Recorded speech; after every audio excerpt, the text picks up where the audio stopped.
Only guard yourself and guard your soul carefully, lest you forget the things your eyes saw, and lest these things depart your heart all the days of your life. And you shall make them known to your children and your children's children. This is also inscribed, I should say, at the entrance to Yad Vashem. I think the photo that I chose here speaks for itself. This is a photo of a distant relative who passed away, a survivor of Auschwitz. And she asked, the first photo is of a distant relative who passed away, and she asked that on her stone, her tattoo from Auschwitz be inscribed as well as a figure of her arm. The second photo is myself photographed in Ponar in March of this past year, when Anne and I went to the IRA conference in Vilnius. And the last photo is my own son, the youngest of four, who 6 years ago went on a trip to Poland. Because my subject today is Israel's growing challenges for Holocaust remembrance. At the abyss, Israel's growing challenges for Holocaust remembrance, and what now? So I will be talking about four challenges that are faced by Israel in terms of Holocaust remembrance and where we are now. Okay?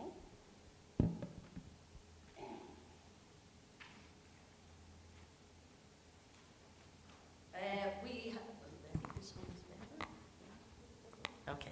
I think we have reached an impasse, and we are at the brink when it comes to Holocaust remembrance.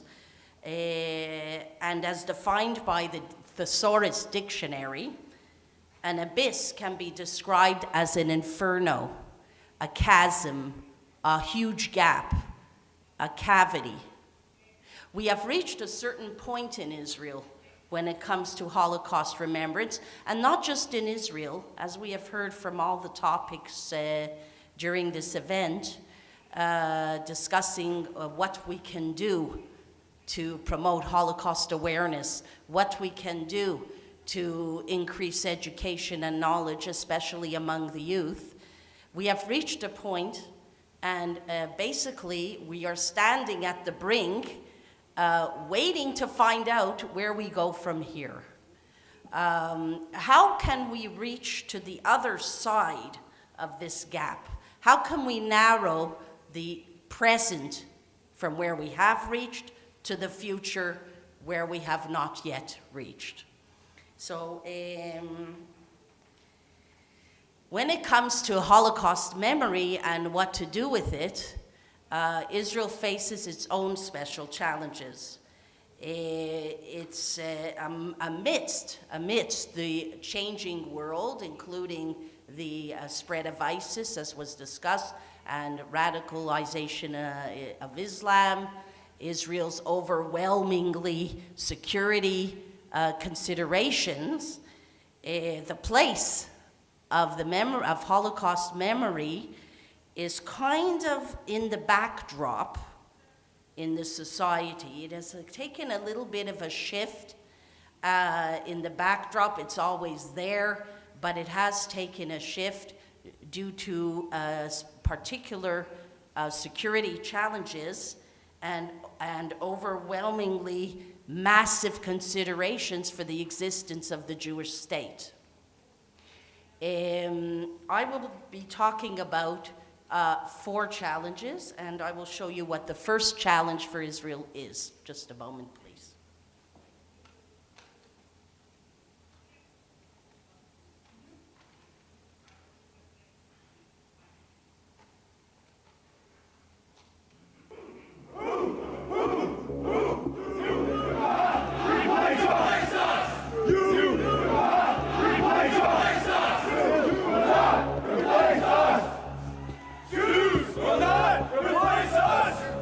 Jews will not replace us!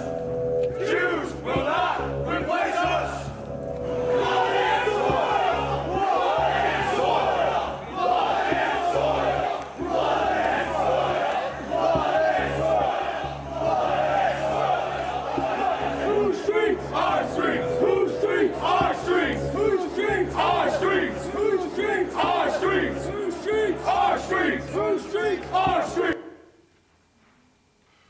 Well, those are the recent events, as you saw, from Charlottesville, Virginia. And Israel's first challenge would be how best to respond to these events which are outside the country and which are international in scope, especially in the United States. We know that in the US there is such a big problem of racism against the African Americans and other groups for hundreds of years. There is also increasing anti-Semitism in the United States. In Canada, where I come from, even though I live in Israel, one of the most well-known Holocaust deniers, Ernst Zundel, who recently passed away, who recently died, he was the most avid promoter of denial of the Holocaust. It must be understood that when we talk about Holocaust denial, it comes in various forms. There are those who deny it completely. There are those who focus on the number of perished or murdered, if you want to say perished or murdered. There are those who say that the numbers are there, but they are much lower than as originally stated. And there are those who guise themselves as legitimate groups by calling themselves revisionists, historical revisionists. So Holocaust denial comes in various forms. Different countries have their different laws on how to deal with it. We also have our own laws in Israel on how to deal with this, because we have had some incidents like graffiti on the Yad Vashem, in Yad Vashem, Holocaust Institute, graffiti painted on, sprayed on the walls there. So we also have had our incidents. The United Nations has its own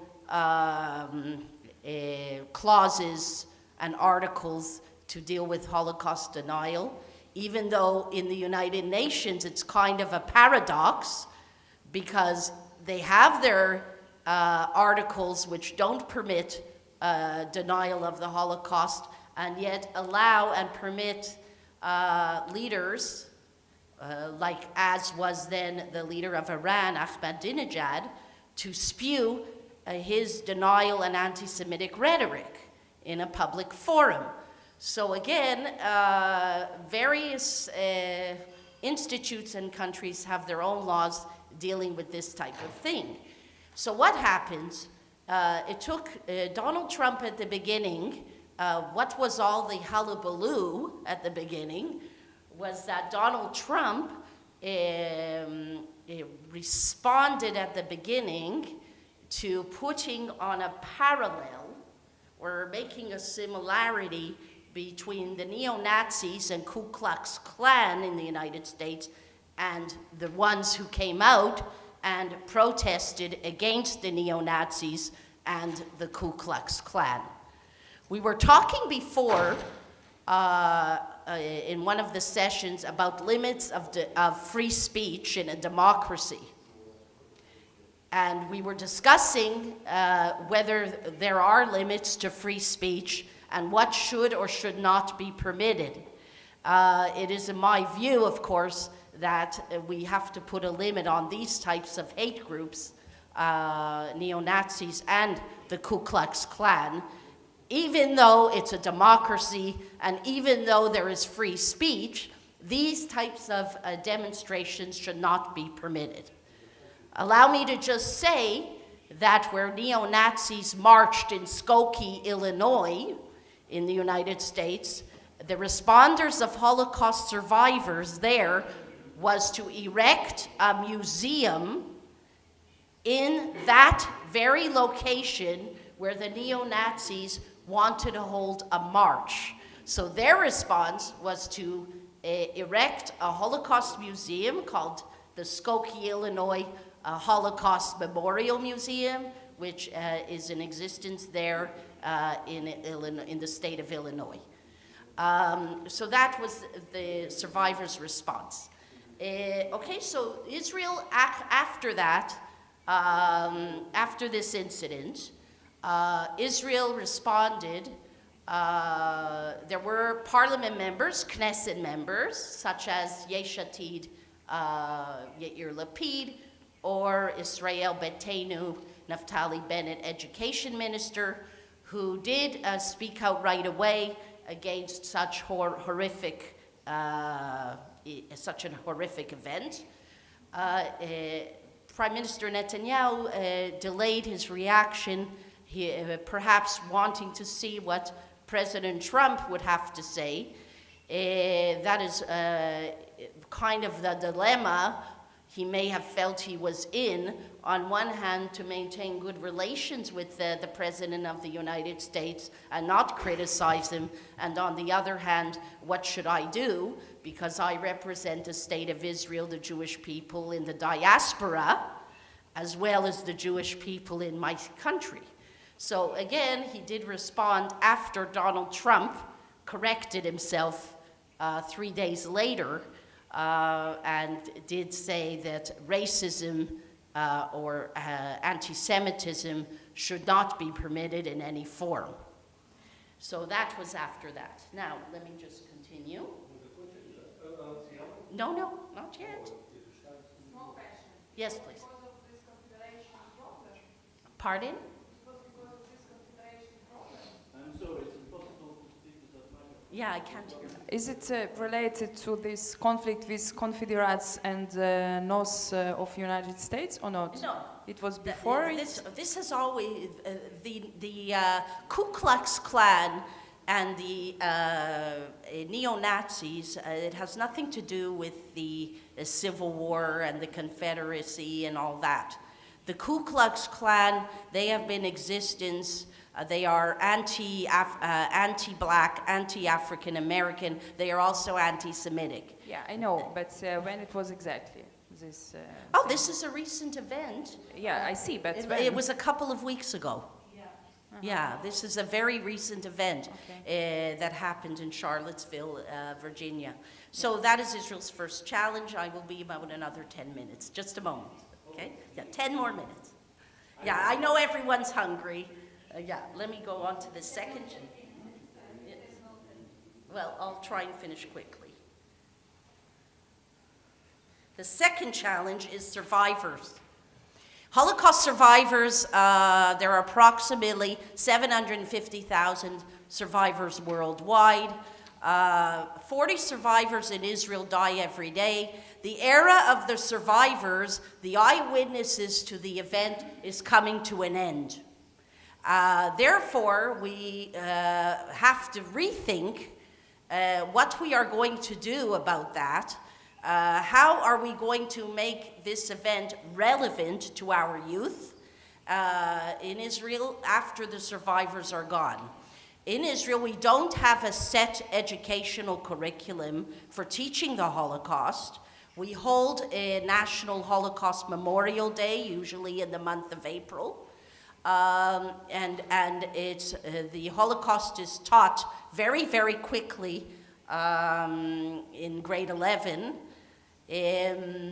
But the survivors are dwindling. This is a photo of Samuel Willenberg. If you allow me a few more minutes.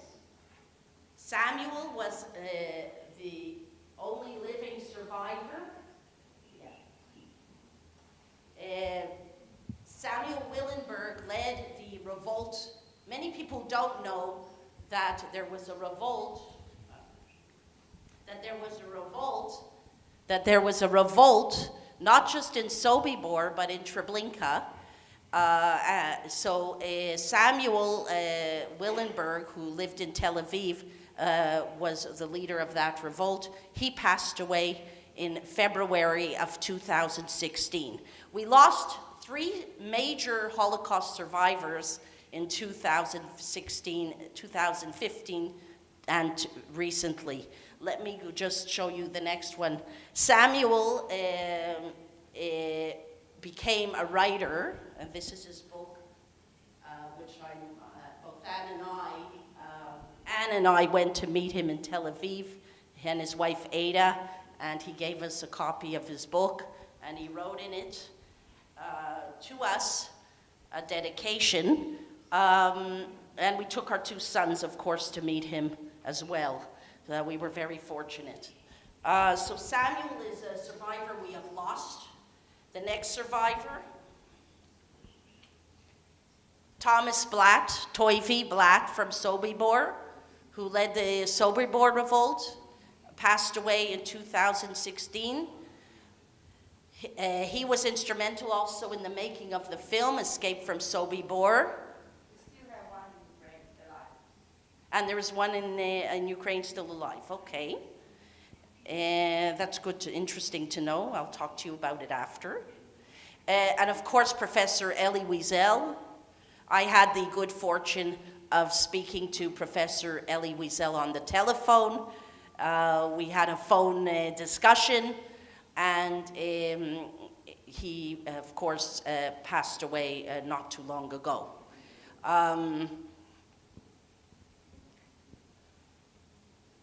Trips to Poland. And the quotations up above are from my own son. When I interviewed him, how he felt about the trips to Poland. He says they are necessary and they are a must. We have to have trips to Poland. Me being there is proof. They tell us the boundaries that humanity crossed to commit evil. Focus should be on giving youth a journey to help them look at themselves. This is what my son said to me before this trip when I asked him how he felt about the trips to Poland. Because as I said, the Holocaust is taught in the 11th grade. Teachers are under pressure to squish in a lot of material. You could see here students, I won't play the clip because there isn't much time. These are students who are going into Majdanek. They carry the flag, and they go in and they see the gas chambers and the crematoriums in Majdanek. Majdanek has an excellent educational department. For my PhD, I interviewed 70 managers and directors of Holocaust memorial sites and the challenges that they face. So Majdanek has a fantastic educational department. They even ask, why doesn't Israel ask us what to do? Why don't they come to us to help, that we should help Israel teach their guides with the most contemporary information available? So this is also, now trips to Poland is an issue. There are some schools that don't want to do it. Some schools do want to do it.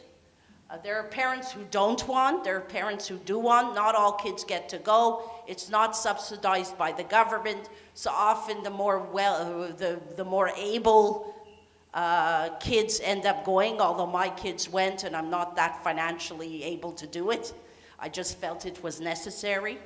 And a lot of the information is not necessarily accurate because teachers are pressured to teach in a one-year period.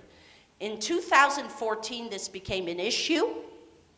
There was discussion in the parliament to start teaching the Holocaust from a young age, even to start doing it at the level of kindergarten, not showing dead bodies and corpses and all that, but to start to discuss racism, to start to discuss the problem of bullying in school, to start to discuss the discrimination against somebody who's too tall, somebody who's too short, somebody who's too fat, somebody who's too thin.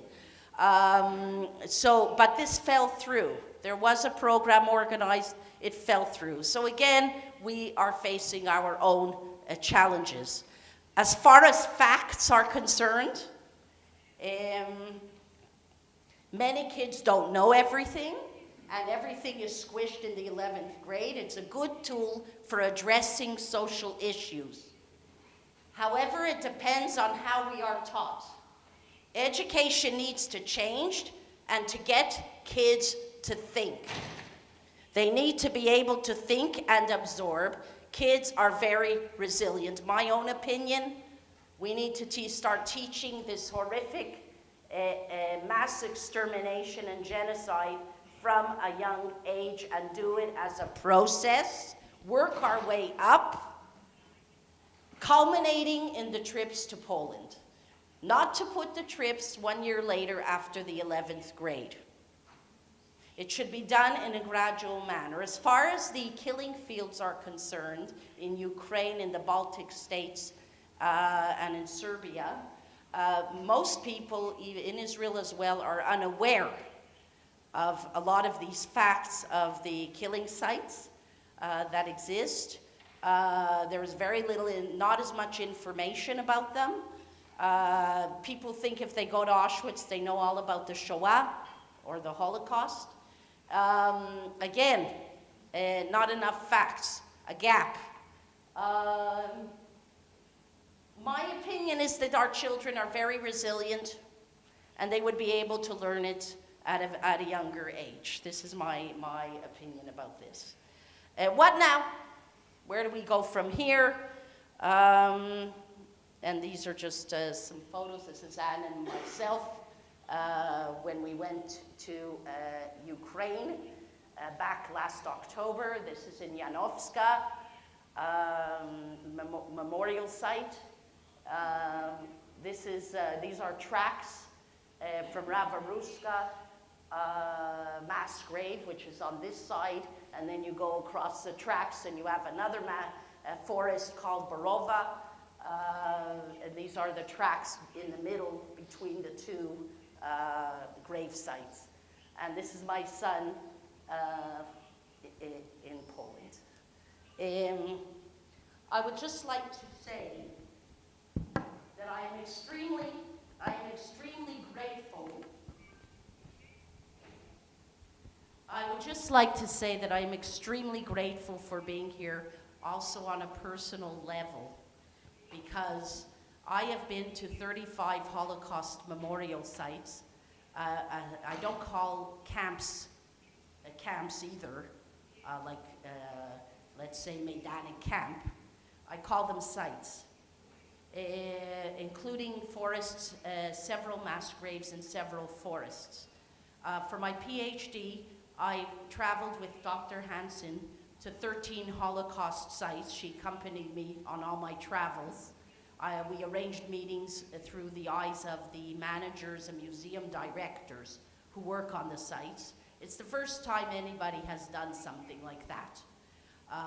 Since then, I've done another, after this trip, 22 sites focusing on mass graves and forests, and I have rounded off with the Baltic states. Why did I say that I am very grateful? When you are doing something like this, when we went on our first trip together in 2011, we came back and I said it's not enough. Then we went on a second trip to the sites of mass extermination in Poland, Chelno, Sobibor, Treblinka, and Belzec, and that was not enough for me. I had this constant urge to keep going, to keep going, to keep going, often at the expense of my own family priorities. And then I started to realize that I cannot be complete unless I start looking at the mass graves in the Ukraine. And then I went there. It was not enough. I said to myself, I'm not yet aware. I have knowledge. I have been on the authentic locations, but I am not yet fully aware.